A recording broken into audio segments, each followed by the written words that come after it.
When I first came to the monastery, I had this vague sense, similarly to how I think Ajahn Cunda would describe it, that you bring all your baggage with you and then you just drop it off at the gates, and everything kind of works out happily ever after, fairly quickly. And just, it doesn't quite work that way for, I think, most people, myself included, that there's a lot of work to be had, and that in certain ways the world that we wish to leave behind is brought with us.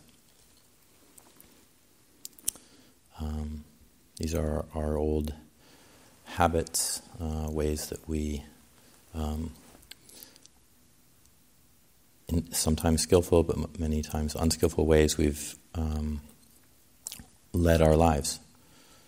And in fact, in many ways, they can be unskillful behaviors that we've engaged in, but they're encouraged by the world. They're not seen as something that's very important to change.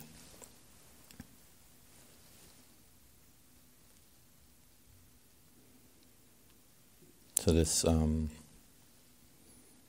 morning we chanted a reflection that many of us are used to, which is essentially 10 subjects for frequent recollection by one who has gone forth. And I think of that as not only just one who has gone forth, but anyone who's really engaging in the Buddhist teachings.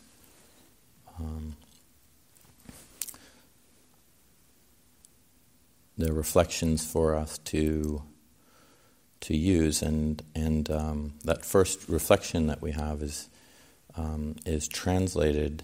It's Vewaniyami Ajupakatoti, and that's translated as "I am no longer living according to worldly aims and values."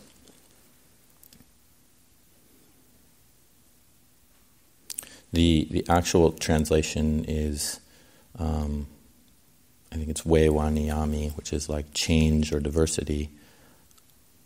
Ajupakatoti, which is like arrived at or come to. So you can think of it as having arrived at change.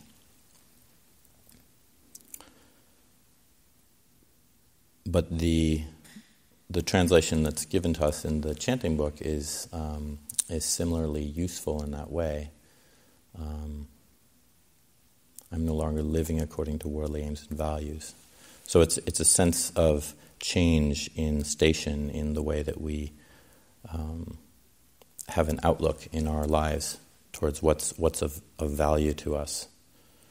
In other words, what's not worldly. So when we engage in the Buddhist teachings, this is really a encouragement to go against the stream of the world, the way of the world, and towards the stream of Dhamma. And this can be quite different from the ways that we engaged with our lives before we encountered the Buddhist teachings.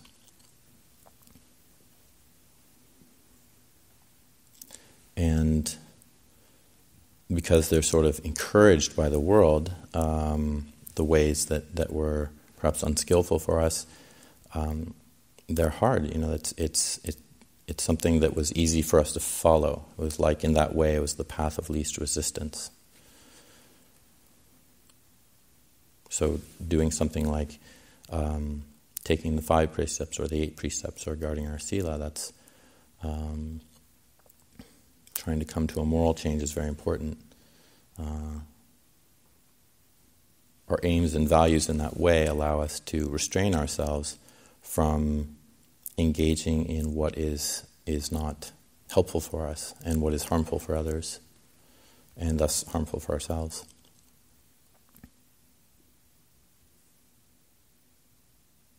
So I think of some of these things as like how the Buddha speaks about specifically in the word worldly. He talks about the worldly winds. And there's 4 pairs of those. There's 8 worldly winds.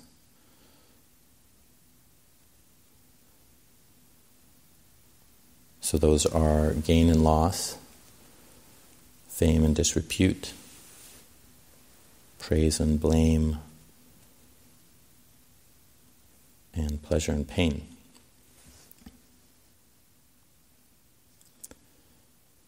And hearing them, they seem like, who doesn't want praise and who would like blame?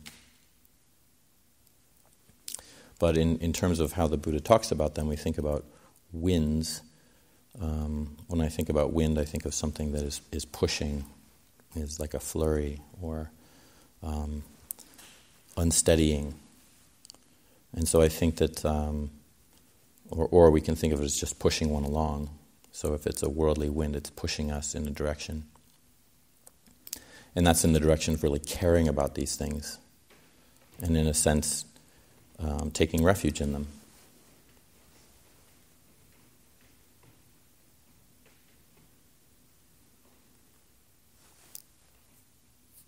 So we can think of something as when we have a gain, we're very happy about that, and there's nothing. There just doesn't seem to be anything wrong because we've got the thing that we wanted. Or in the opposite way, we've found out that we didn't have to be associated with something we disliked, so we had gain in that way, and it feels very pleasant. But the Buddhist path is teaching us, of course, look a little bit differently. So, like in I think it's Loka Vipatti Sutta, it's in the Angutras. There's several times that these worldly winds come up, but the Buddha is talking about how there can be something like pleasure or gain that seems very nice, or praise, or being famous, having a good reputation. These seem very positive, but it's because we're not seeing them as impermanent. We're seeing them as these permanent entities that we can take refuge in, that they can become so damaging to us. And we don't see the dukkha in them, that clinging to them, wanting them to stay the same is causing so much trouble, because they're all subject to change. And the Buddha in the same sutta talks about being obsessed with these qualities, that we grasp them, we grasp the ones that we think are good, those that I mentioned, we push away from, we're averse to experiencing the ones that are negative. And of course it's very natural, but the more that we practice with the Buddhist teachings, the more we see that they're just nowhere near a refuge for us.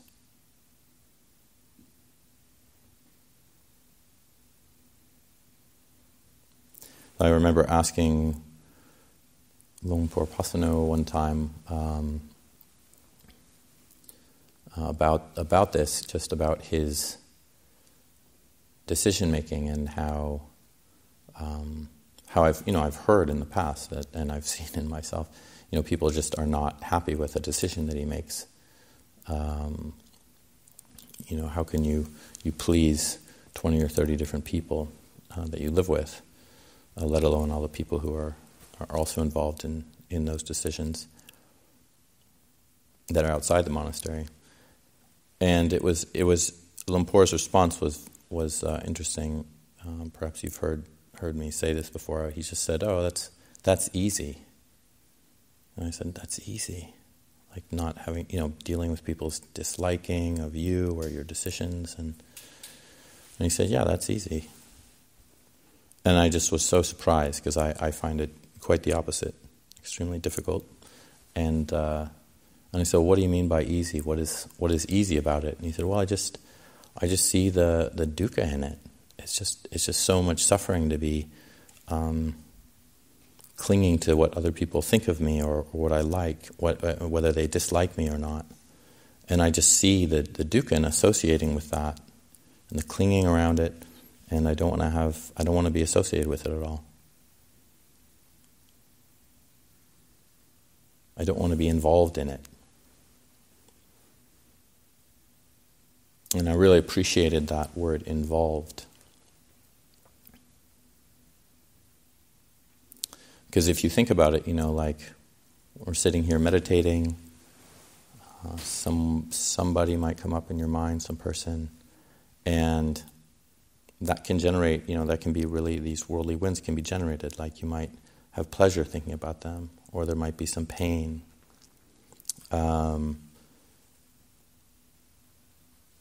There can be, like, oh, I really like being praised by this person, or this extreme fear of blame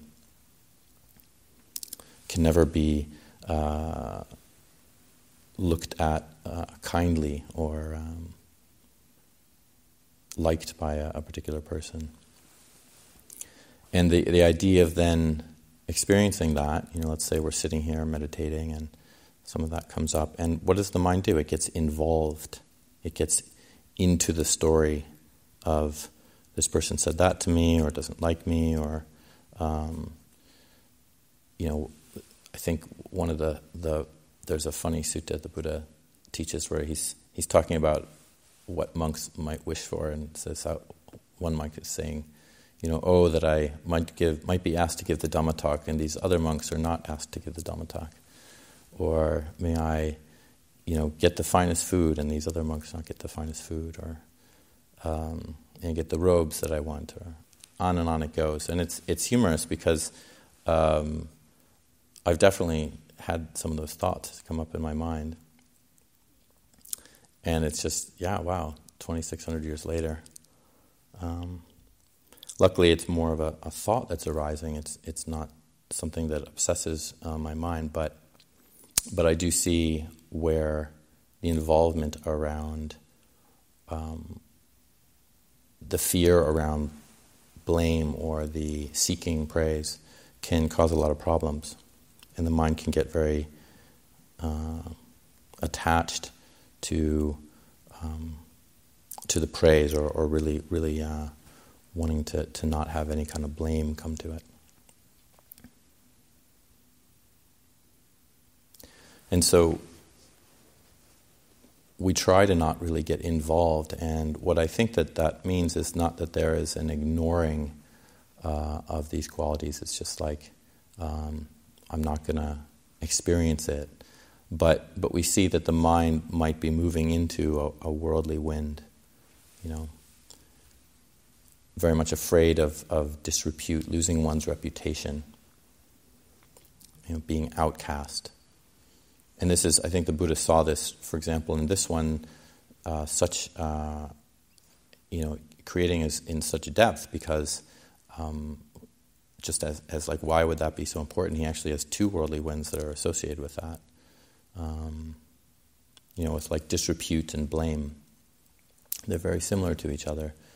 And there's, I think also, as I understand it, in India as well at the time, being part of a tribe, a group, a caste, whatever it might be, there was a cohesiveness around that.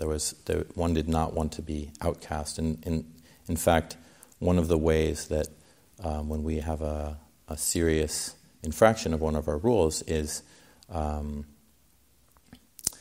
we are essentially separated from the community. We no longer are in the same sort of position or status, and we're treated in a different way. And this is a type of ostracism, but it's not a punishment. It's made for a reflective encouragement.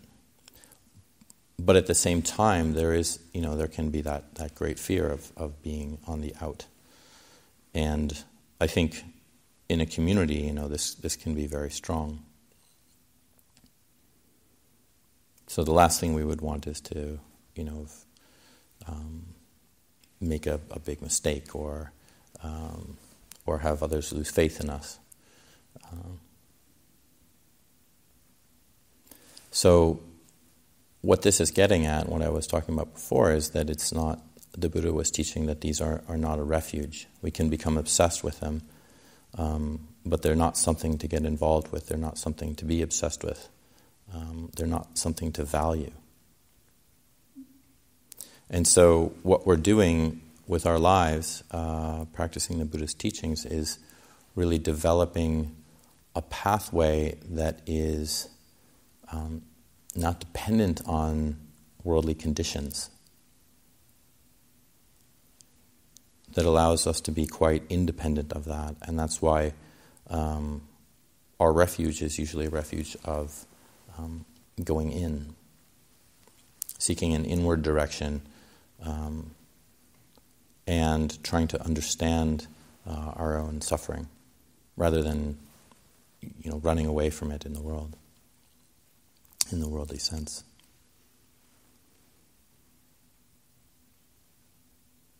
So for each of us, this might come up differently, but I would say the difference is only in maybe the themes, but the similarity would be through these this lens of these winds that are pushing us around. And so I think it's a good encouragement to think about it and to reflect on it in our lives here in the monastery, because we are not encouraged to move towards them, and in a way we live in a place that offers us the opportunity to be in a place that does not value these worldly aspects, these ways of the world.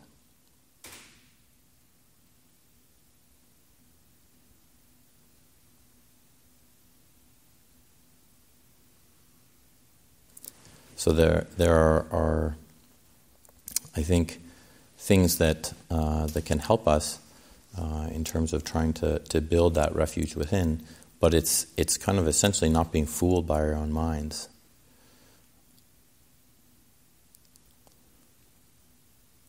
Lumpur Sumedho often talks about, he just gave a talk, I think his most recent one was talking about the complaining mind. And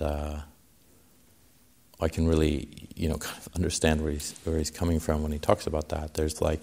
There really is an endless amount of things that one can complain about, one can blame or find fault with. One of the monks just today was asking me about a chore he'd like me to take on, and I just got kind of really whipped up in my own mind around this one word that he said. It's a very charged word. It's the word elevator. And, I don't know, I can't think of a more neutral word than elevator. But in this situation, I just kind of had views and opinions about, we have an elevator here, and that's just what came up. And then I was kind of going off a little bit and noticed that. And then just saw, oh yeah, this was the refuge I was taking, that there was some worldly condition that was going to be perfect. And that there wouldn't be any trouble with having an elevator or something, but really in the end it's just not a big deal, and I can see making basically causing a problem out of nothing, and that's where the mind seeks that refuge in external conditions.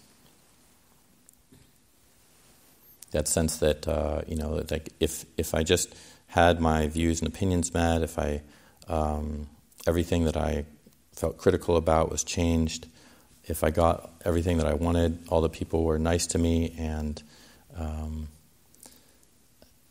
in a monastery, and especially here, since I've lived at Abhayagiri, that's not too difficult actually. People are very kind here, but in the mind it can always be better. It can always work out better, and that's that seeking this perfection in the world that's just impossible. And it causes a lot of dukkha, because as the Buddha is saying, one is not seeing through the lens of impermanence, seeing through the lens of dukkha. And so when we do see that, then it's just like there really isn't a problem to be had. But all I mean, I can say that consistently throughout so many days that I've lived as a monk, the mind can just go right off back into those worldly winds, and it it takes some effort to bring it back.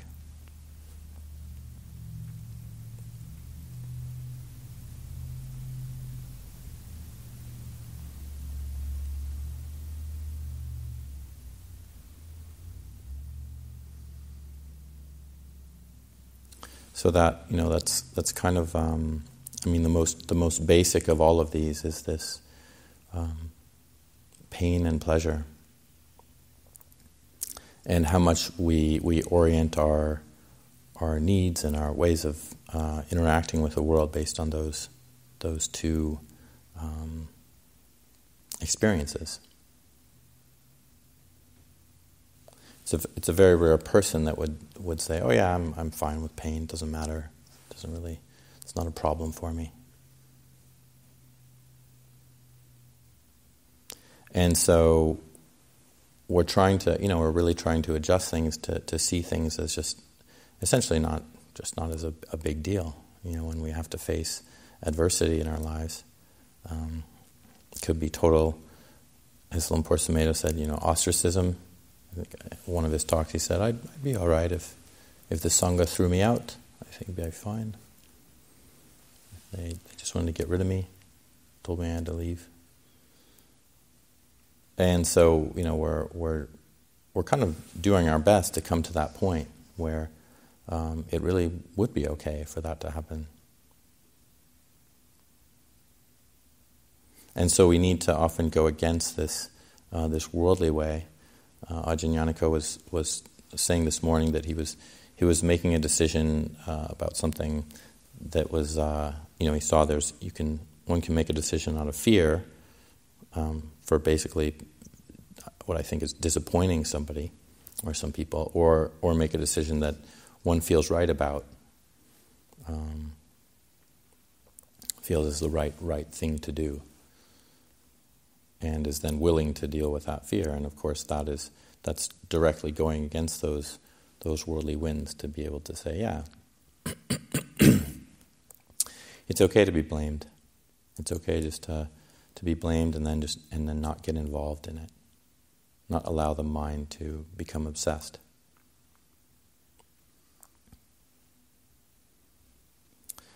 There's a pathway, though, that I wouldn't recommend in that, is that one can also think, I don't care about what other people think of me, so I'll just do what I want. I won't be subject to these worldly winds because I'm fine if everybody blames me. It doesn't matter. So that's definitely not what the Buddha was trying to teach in this way. It's more of an attitude that we have, so that essentially we're okay if somebody wants to point something out to us, and we're not therefore going to take a refuge in being perfect and never making any mistake, because that's just a refuge of dukkha. But it's more so like being willing to be confronted by blame, but not make a problem out of it, and be willing to receive praise and not grow attached to it. But at the same time, praise is pointing at something that is an acknowledgement of the goodness that one has done. And so there's nothing wrong in enjoying that, and there's no problem with that.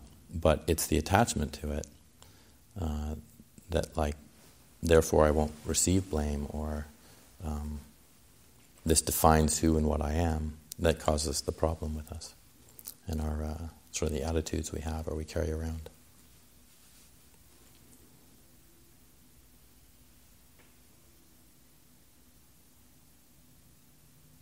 So I think there's a good potential for trying to carry this framework around with us in our daily lives, and just see, for myself, I can see it all the time. Make a mistake, and immediately there's this sense like, who's watching? Or, disappoint somebody and there's a fear that can arise.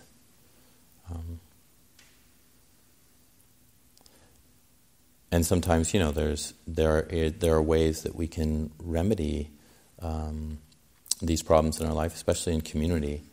It's encouraged for essentially, in terms of harmonious behavior, to try to work through things, work through difficulties with each other. And I've seen that time and time again when people have different perspectives, or there is some kind of blame or problem with another person, that time and time again when people talk, they really do say, oh yeah, right, I forgot you were a human being. You're a person who also has similar problems that to me. And there can be some quelling of the fabrications we have of each other, the kind of creations we've made.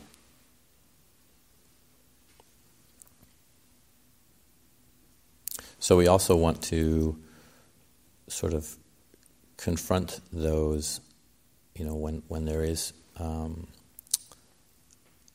there are difficult experiences with other people, when we are blamed. It's not necessarily we want to just ignore that, what's actually happened, because that can sometimes, in certain ways, that can cause a wound to fester, to kind of get worse. So we're also trying to take care of each other and take care of our relationships in a particular way that's helpful to the mind and helpful to others. It doesn't create long-term harm.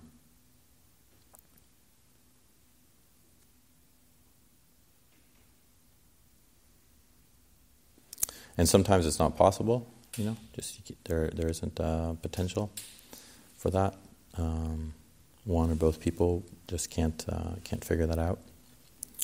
And so then you do live with this sense of blame or even disrepute, and that's just part of our practice, to not get blown around by that, to know that this is a condition we have to learn to live with, because we're not taking that as something that I can only be okay if that changes. If I gain my reputation back, or if I only am praised.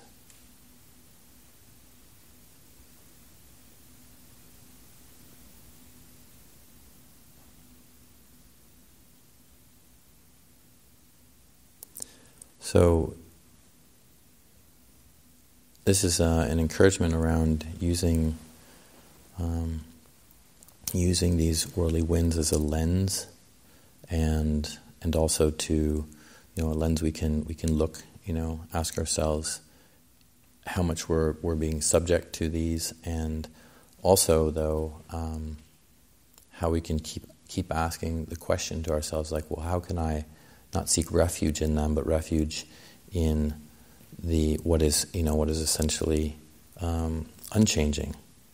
What the Buddha taught about how there is this unformed, uncreated, this refuge we can take in his teaching around realizing Nibbana.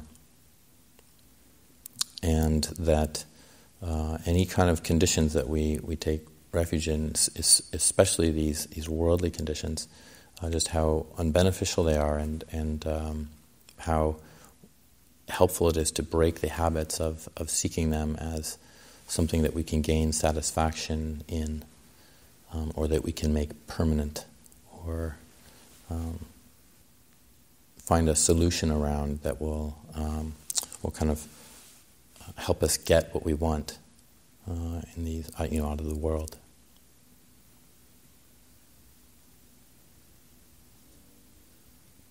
So we're essentially breaking free of that and trying to find a new refuge for ourselves.